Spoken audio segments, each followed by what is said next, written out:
August 5th, 1952. 4 U.S. Air Force F-86 Sabres move into the hostile skies of MiG Alley above northwest Korea. For over 2 years, nimble Russian-built MiG-15 fighters have been darting from sanctuaries in China, challenging American bombers and fighters. The Sabre flight is led by Captain Robinson Reisner. His mission is to find the MiGs and kill them. Suddenly, there they are, 8 silver MiGs passing left to right, 1,000 feet below. Perfect setup. Too perfect. I can still remember seeing those MiGs below me. That was unusual. Anytime you saw MiGs below you, it was an exciting thing, but we learned quickly to suspect the situation. Reisner instinctively calls check 6. His wingman responds. Lead, we've got MiGs at 3 o'clock. 6 MiGs scream in from overhead, lethal cannon flashing. The Sabres are in a trap. Now they are the prey. Reisner calls a right brake. The Sabres stand on one wing, pull hard around. Neck muscles strain to keep heads upright against the heavy pull of G.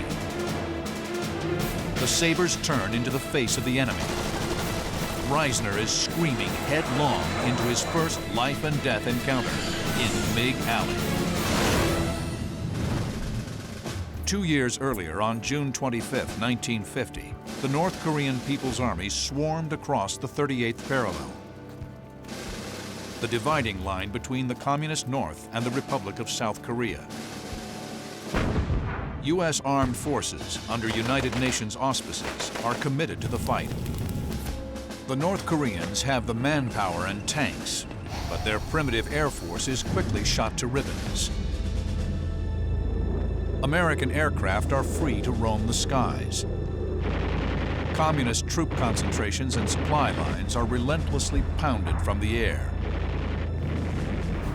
But then, in November 1950, the Americans are stunned by the appearance of new Soviet-built MiG-15 jet fighters.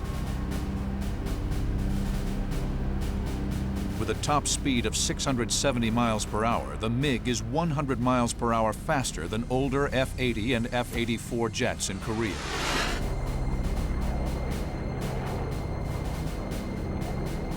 The critical air supremacy achieved early in the war is now in jeopardy.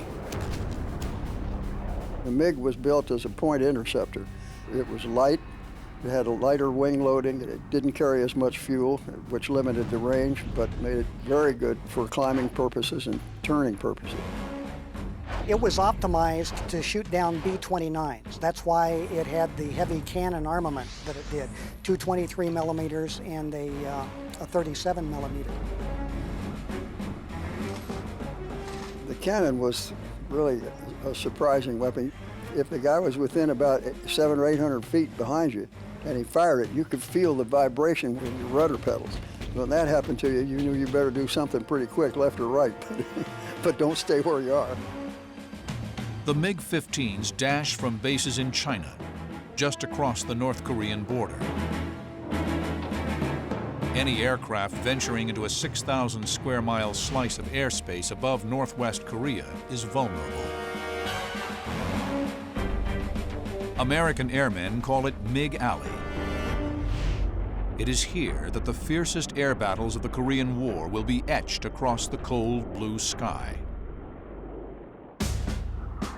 The U.S. Air Force rushes the 4th Fighter Interceptor Wing to Korea.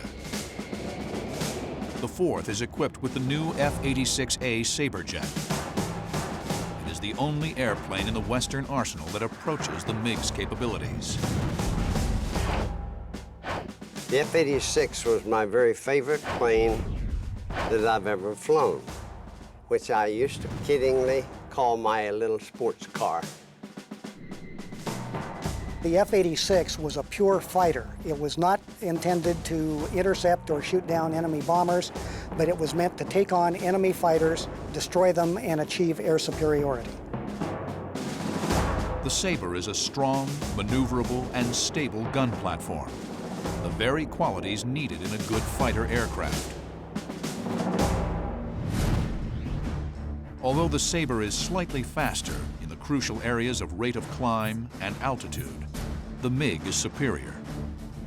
That's assuming that you got the same pilots operating both of them. One of the main things that we enjoyed over the communist aircraft was that our pilots were better trained and we had better tactics eventually. F-86s launched their first combat air patrols into MiG Alley in December 1950. Captain Bruce Hinton takes first blood for the Sabre on December 17th. The F-86s do well. But there are 400 MiGs based across the Yalu. In 1950, there are fewer than 50 Sabres in Korea. Today, in MiG Alley, Reisner's Sabre flight has just been jumped by 8 MiG-15s. They normally had high escort. My wingman called out. We had more MiGs coming in on our 3 o'clock position, making a pass on us. The MiGs are higher and have the speed advantage.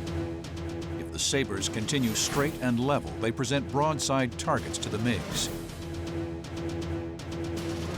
If they turn left, the MiGs will attack from the rear. Reisner's only option is to turn directly into the attackers, presenting a smaller cross-section while forcing the MiGs to overshoot. Reisner calls a hard break into the MiGs. Being a typical fighter pilot, flying that wonderful F-86, we weren't really concerned about these guys. We didn't want them to hit us, though. So we broke into them, made a high G turn into them. The abrupt maneuver derails the ambush. 2 MiGs overshoot and streak by.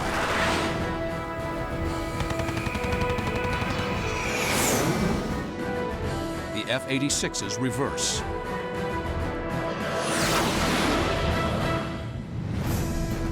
As the MiGs dive at the Americans, the Sabres make a hard climbing turn directly into them. The MiGs overshoot. The Sabres then reverse their direction, putting them on their attackers' 6 o'clock.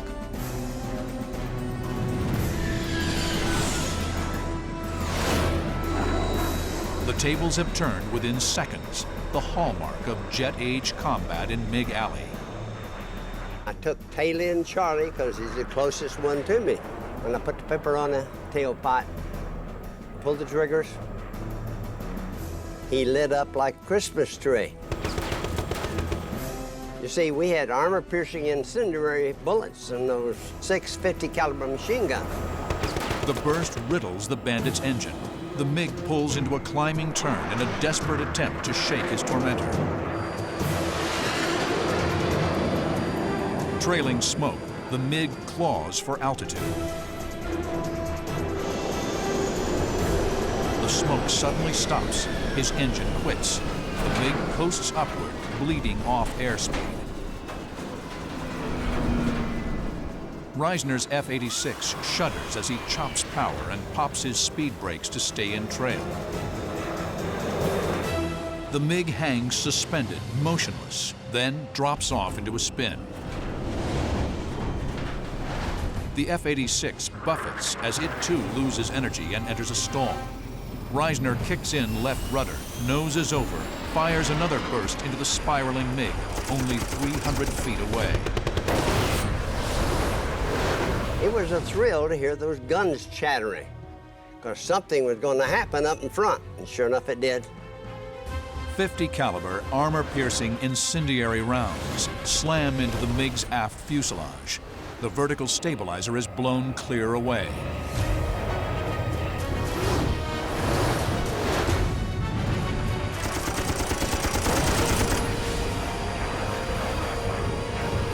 The MiG pilot ejects. The fight is over. It is Reisner's first kill. I'll tell you, that was a grand feeling.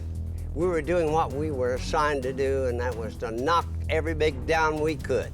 And that's what I did.